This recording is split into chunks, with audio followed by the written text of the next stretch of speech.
Hello everyone. Hello guys. Today we are going to be tackling Metal Gear Solid 3. Yay. Yay. But yeah, this is probably my favourite game in the series as well. Yeah, you always said that this one was your favourite. Yeah. Love this game. To death. Okay. To death do you part. Yes, to death do I part.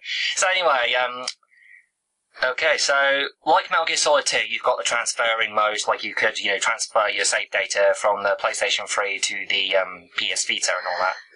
You've also got the two first MSX games, so because if you wanted to access those two games, you'd have to buy Metal Gear Solid 3 Subsistence, or you can play it off the HD version of the game.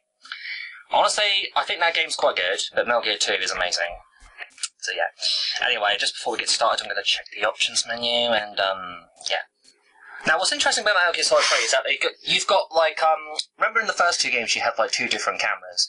In Metal Gear Solid 3, when Subsistence came out, they had, this huge, really big 3D camera where you can use the right analog stick and all that, but yeah. Right, let's get started. So we go to New Game. Now, I'm going to choose... Now, the thing about this game is that when you start a new game, you're given the option between picking you like MGS1, you like MGS2, or you like MGS3. If you pick I like MGS1, your stamina doesn't drain nearly as much. If you like MGS2, you get a cutscene with Raiden, so you think you're playing as Raiden, then he takes off the mask and he's like, no, you're playing as Snake throughout the entire game. If you pick I like MGS3, you pretty much get all the face camos, and you can also get all the cutscenes in the demo theatre unlocked. And also Snake will have a bigger beard. So I'm going to probably go with MGS1. Okay. Yeah.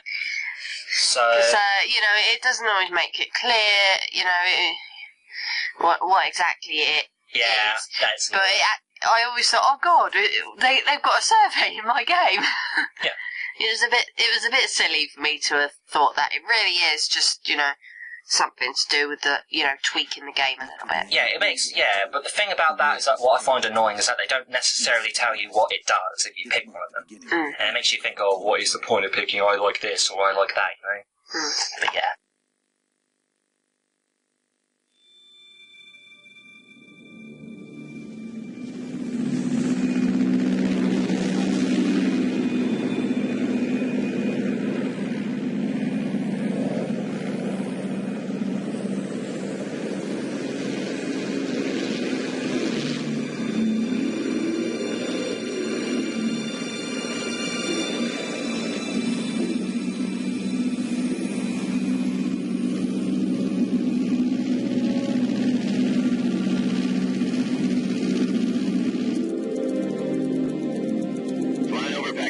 Altitude 30,000 feet.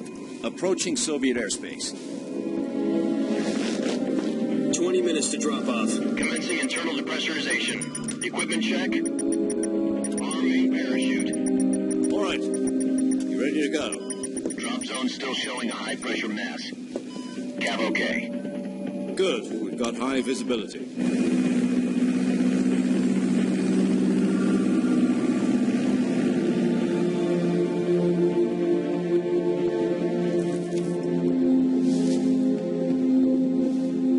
Cigar.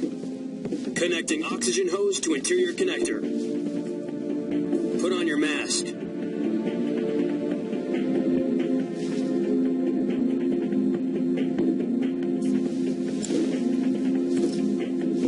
Does this pantywaist know what he's doing? Approaching release point. 10 minutes to drop off. Hey, are you deaf? He said put out the cigar and put on your mask.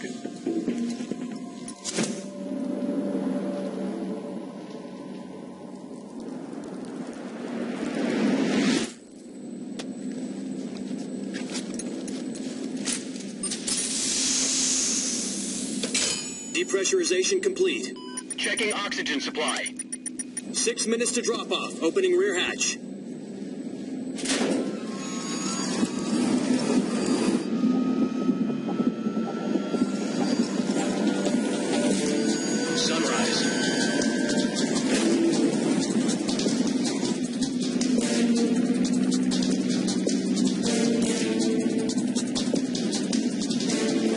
Temperature minus 46 degrees Celsius. seconds. 2 minutes to drop off.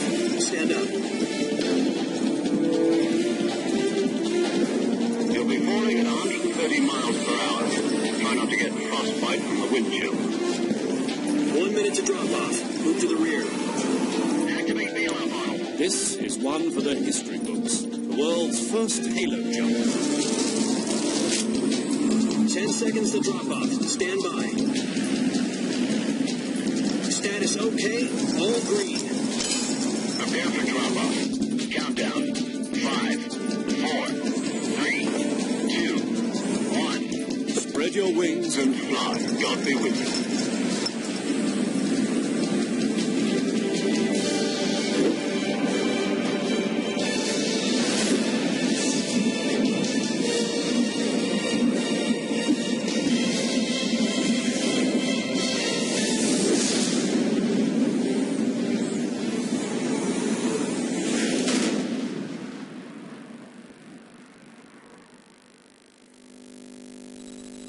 Jack, I've got some important news. The head of the CIA has finally given us the green light for the virtuous mission. Virtual mission? No, the virtuous mission. The future of our Fox unit depends on it. If it succeeds, we'll be officially organized into a unit. Virtuous mission? Sounds like some kind of initiation ritual. You know, don't get cocky. This isn't a training op. Right. So what exactly is this wonderful mission? Well, about 2 years ago, a certain Soviet scientist requested asylum in the West through one of our moles. His name is Nikolai Stepanovich Sokolov. He's head of the OKB 754 Design Bureau, one of the Soviets' top-secret weapon research facilities, and the East's foremost expert on weapons development. Sokolov? Isn't he that famous rocket scientist? The very same. On April the 12th, 1961, the Soviets achieved the first manned... Okay, just, chipping in here because this is a Metal Gear Solid game. It is more cutscenes than it is gameplay. Yeah. Although I do think... we are probably going to be chipping in over the cutscene. Sokolov is said to be the man most responsible for the multi-engine cluster used in that rocket. After Gagarin's... Unlike, say, Sonic or anything else, I don't see a problem with occasionally chipping in during a cutscene because this is a commentary. Yeah. That's quite a success story, so why do you want to defect? It seems he'd become afraid of his own creations. Afraid? This is a Metal Gear Solid game. It is more cutscenes than gameplay, and if you wanted to watch the cutscenes, there are plenty of other videos as well. Exactly. One of his conditions was that his family... We'll try not to chip in too much. Just, mainly over codec calls and stuff. But, really important story elements we won't talk over. We'll mainly be talking in the gameplay sections when we're actually playing the game itself. Yeah. But then again, this was the same with Metal Gear Solid 1 and 2. We occasionally talked over But the thing is, though, I'll agree with you there. But the thing is, Metal Gear Solid 2 had more cutscenes than 1 and 3, so that's the thing about 1 and 3. Those two games, there's not going to be as many cutscenes as, 2 or 4 per se. To say anything coherent. And it was only a week later that we had something much bigger on our hands. The Cuban Missile Crisis. October the 16th, 1962, President Kennedy received word that the Soviets were in the process of deploying intermediate-range ballistic missiles in Cuba. The President demanded that the Soviets dismantle and remove the missiles. At the same time, he announced a naval blockade to prevent further missile shipments from reaching Cuba. But the Soviets didn't back down, instead placing their armed forces on secondary alert. Soviet transport ships carrying missiles. So basically, this whole thing is like... This game is pretty much the beginning of the entire franchise. This is set before all the other Metal Gear games. This is set in 1964 during the Cold War. This is where Snake, also known as Big Boss, was sent into Yards to rescue a scientist called Sokolov. So the world avoided a nuclear holocaust.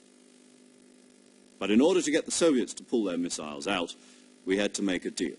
You mean the one where the U.S. agreed to remove its IRBM? It's a very well done plot, this game is. I think it's a very well done story. It's very easy to follow. It's very entertaining. There's a lot of action scenes.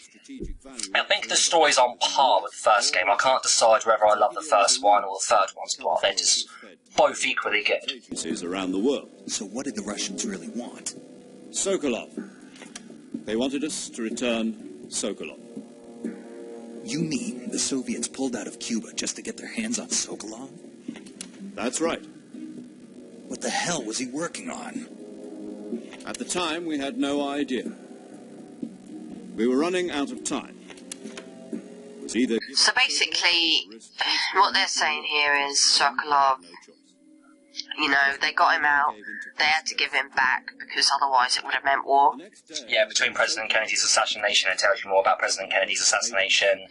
Khrushchev, later on in the game explains why certain characters, like, you know, it explains it. Then a month ago, we received some new information from one of our moles. About Sokolov? Yes. He was taken back to the research facility and forced to continue working on the weapon in question under KGB supervision. What's more, it's on the verge of completion. So what kind of weapon is it? Something to do with space rockets? No, missiles. Same technology. I guess you're right. We don't know the details, but it appears to be a new kind of nuclear device. For half a year now, the Soviets have been conducting frequent nuclear tests at Semipalatinsk. Something to do with the weapon, I assume. We're talking about a secret weapon so big that Khrushchev was ready to pull out of Cuba to get it back. Is Sokolov still in the facility? No, according to our intelligence... But I've got a question. If they're trying to rescue Sokolov, wouldn't that be putting them back to where they were before with the risk of war? Nice name. No, because they're trying to get him out of that country and bring him back to the United States so they can... Yeah, but they wanted to... Khrushchev, whatever his name is, pulled out of Cuba to get him back. There was the risk of war if they didn't give him back. So if they took him away again, wouldn't that put things back to where they were with the risk of war once again rearing its ugly head? That explains it later on. I'm not going to spoil anything for you, but it does explain it why later on. Oh, okay. It just seems strange that things would change on that front. For what it's worth, guys, I'm sorry, but I haven't beaten this game all the way, because I really haven't. She's only played bits of it. I haven't had time. I really haven't. I know the story. But do you know the entire story? I've got a pretty good idea about the story.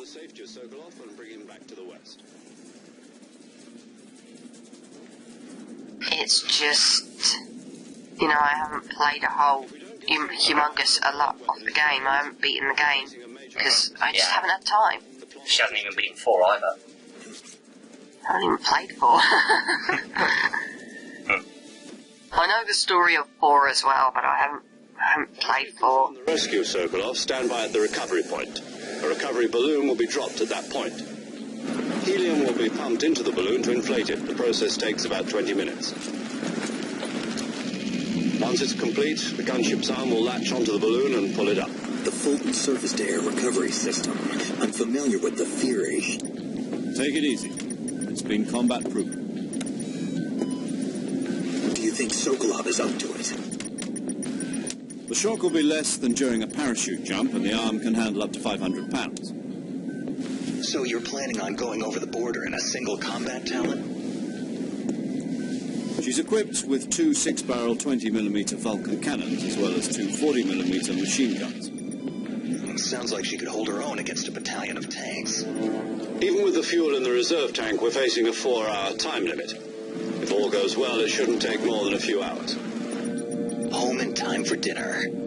But if anything goes wrong, you'll be eating dinner, breakfast, and all the rest of your meals in the jungle. You don't need to eat any meals in the first part of the game, so it's not like it's a big deal. Honestly, I never really found that a big deal. I found that quite innovative and more interesting than the ration system, because in the ration system, all you had to do was every single time you lost life, just use rations, restore your life. This game, you use life medicine to restore your health. And also, there's refilling your stamina with different types of food that you can hunt for. Also, if you catch a, whatchamacallit, it's like a teensy nucko, which is like a Japanese snake. If you keep it throughout the entire game and beat it, you get infinite ammo for your next playthrough. Kind of like the bandana. Yeah. There's also the stealth camouflage is back, you still get the camera, there's the tuxedo, you still get all the stuff you get from the first 2 games. Okay. Although this game's got a lot more depth to it, I think.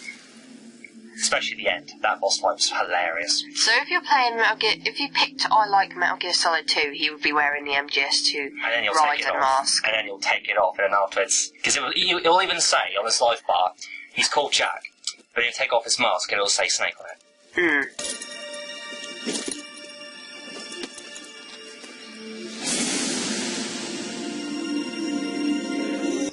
I just remember when I first, started the game, I picked I like MGS2 because I've always had a soft spot for MGS2. I may not like the story as much as MGS1, but I like the gameplay much more. So I picked MGS2, and obviously he came charging into the jungle with a Raiden mask on, and it confused the shit out of me. It confused me when I first played as a kid as well, and he took it off. I was like, okay, and that makes a little bit of sense. You can actually wear a Raiden mask in this game, and you can actually mimic Rykov and beat the crap out of him and whatnot. It's quite funny. Rykov was supposed to be a parody, wasn't he? Yeah, he was. And he acts more gay and whatnot. Even when he punches and kicks you, it's exactly like he was in MGS2. It's hilarious. So, yeah. Codename Naked Snake. Naked. That sounds wrong. Why does it sound wrong? Because he's naked.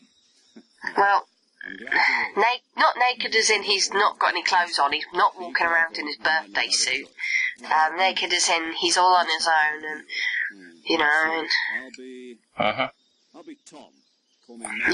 exposed. Yep.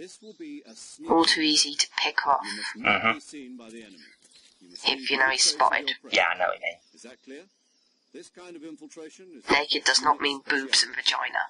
Yeah, although I've got to say, there's this one weird cutscene where Snake's all like, is there any way I can take off my pants? And he's like, say what? And Stickin's all oh, that's why he's called Naked Snake. No, it's not because he's exposed, it's because he has no weapons. Yeah. Because he's got to find his own weapon and equipment. He's completely naked. That's weird though. Then how come he starts off with a couple of weapons before the game starts if he's naked? He's not entirely naked if he's got a gun on it and a knife on it. A knife and a tranquilizer. So basically, he hasn't got anything that can kill those, so maybe that's what they're trying to go for. Although I do like the Virtuous mission more than the Tanker, personally, because in the Tanker episode you only get like a couple of pistols and grenades and whatnot. In the Virtuous mission, you can actually get yourself a sniper rifle, a shotgun, and a machine gun, and you get more to play around with. The Virtuous mission obviously being taking place before the actual Snake Eater mission. Yeah, exactly, and that's when all the good shit comes into it. Okay. That's when all the boss battles come in, and it's really enjoyable stuff. Did you know with the boss battles, if you know when you fight the bosses themselves, they've got a life bar, haven't they? And they've also got a stamina bar. Yeah. If you take down their stamina bar, you can actually unlock new outfits. And with those new outfits, they give you certain abilities, like, if you defeat, Colonel Volgin by tranquilizing him down, you can pick up the Cold War outfit. And when you wear the Cold War outfit, when you're facing enemies, if you turn your back to them, they won't attack you and they'll hesitate. Okay. Strange. So, we now get to take control of Snake. Yep. Now, what's really cool about MGS3 that I personally love is that the camera is really well done. You can use the right analog stick to move the camera around and it never really gets in the way, and it's a really well done camera, I think. Wasn't there a different camera in another version of the game? Yeah, the original camera, which is this one, which I'm not a very big fan of. It's not terrible. I mean, sure, you can move the camera around, but it really didn't help in certain situations. That new 3D camera was a huge step in the right direction, I think. And obviously there's dead animals which you can kill, and then... You can actually eat animals. Any types of animals. Goats, bats, fruit, plants, snakes, all sorts. The vegetarians must be really, really fuming. Yeah,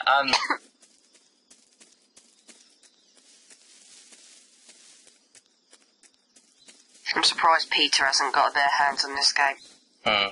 Who's that? Peter, it's some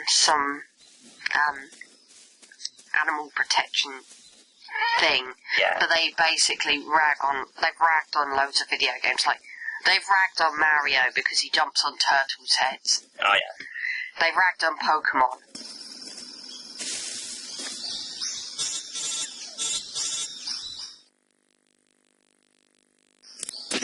I see you've retrieved your backpack, Snake. To equip a weapon, it's necessary to take it out of your backpack. In the survival viewer, choose Weapon from the backpack. Your available weapons will be displayed in a window in the upper left. From that list, choose the weapon you want to equip and press the Enter button. For other equipped items, just do the same thing from Item. Got it. Use the survival viewer backpack. Yep, that's right. Survival is fundamental to this mission. After you've been out in the field for a while, your stamina will start to drop. If your stamina gets too low, it'll affect your performance. You won't be able to shoot accurately, for example, and your wounds won't heal as smoothly. Yeah, I won't be talking as much as Lewis because I've got a really nasty cough, really tickly throat. And as soon as it sets off, I end up having a coughing fit. Only weapon is a Mark 22 Hush Puppy tranquilizer gun. Hopefully she'll be fine as time goes on. However, the suppressor will deteriorate every time you fire. Once its durability reaches zero, the noise... That's something I do like about MGS3 more than 1 and 2. In the first 2 games, as soon as you equipped a suppressor, you'd have to have it equipped. You wouldn't be allowed to switch it off anytime you wanted or put on suppressors and that. That I didn't really like in 1 and 2. As soon as you equipped a suppressor, boom, you can even detach it. I think the whole idea was that they probably thought you wouldn't want to. But it's nice to have the option now. Yeah. You have to admit, it is nice to have an option. Footprints, sweat, or bodily waste. The same goes for bullets and cartridges, too. Your presence in enemy territory is already a violation of international conventions of warfare. There aren't supposed to be any American soldiers in Russia. It could spark an international incident. You can't let anyone see you. You can't let the enemy know you're there. So I think the idea is that they're actually sending in an American to rescue Sokolov and make sure that he's not caught by any Russians because he's not supposed to be in Russian territory. And the idea is that they're supposed to bring Sokolov back without knowing, so they think he might have just disappeared or some shit. From the looks of it. You've also got a fake death pill.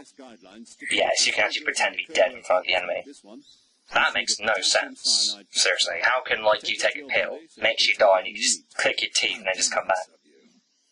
Yeah, because if your body's dead, you wouldn't be able to move, surely. Yeah. So how can you use a revival pill to bring him back? That to me makes no sense. I don't know. You mean that thing they put in my tooth before the mission? That's the one. But be careful. If you remain in a state of false death for too long, nothing will be able to bring you back. Remember that. I'll keep it in mind. You said this was a solo mission, right? Right. I guess that means I can't count on any reinforcements. Correct. The mission rests entirely... Oh, that's lovely. Yep, like every other MGS game.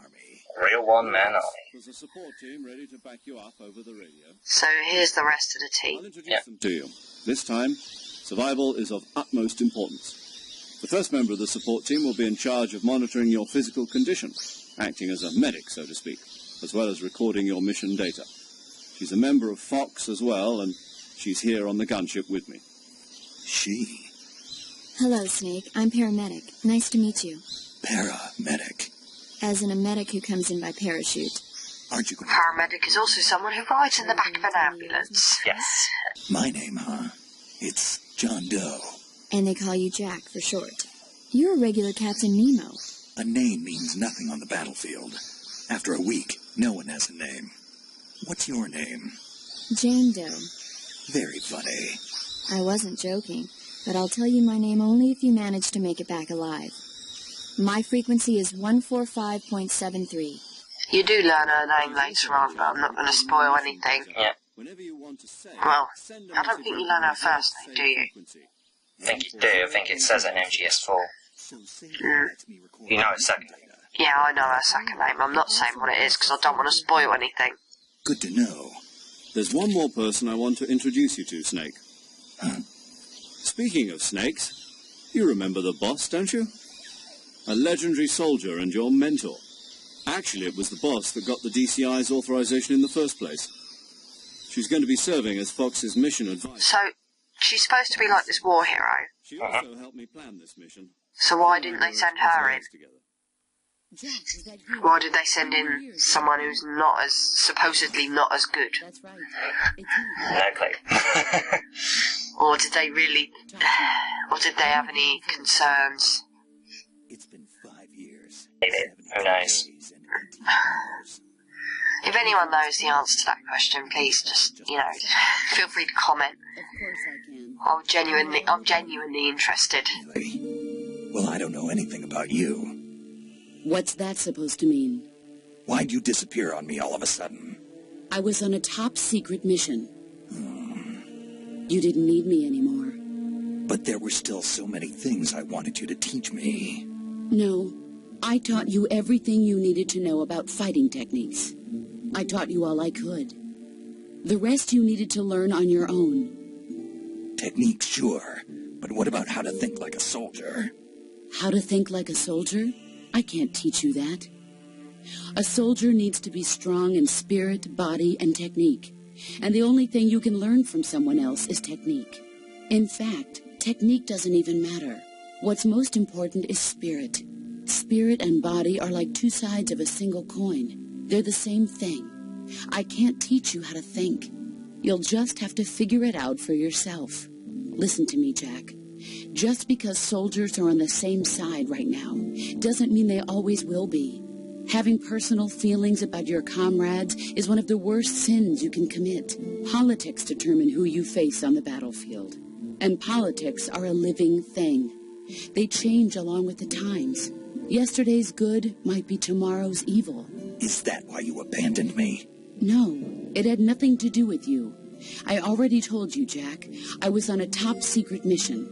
A soldier has to follow whatever orders he's given. It's not his place to question why.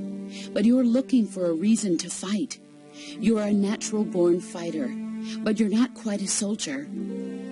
A soldier is a political tool, nothing more. That's doubly true if he's a career soldier. Right and wrong have no place in his mission. He has no enemies and no friends. Only the mission. Sounds like a lonely life.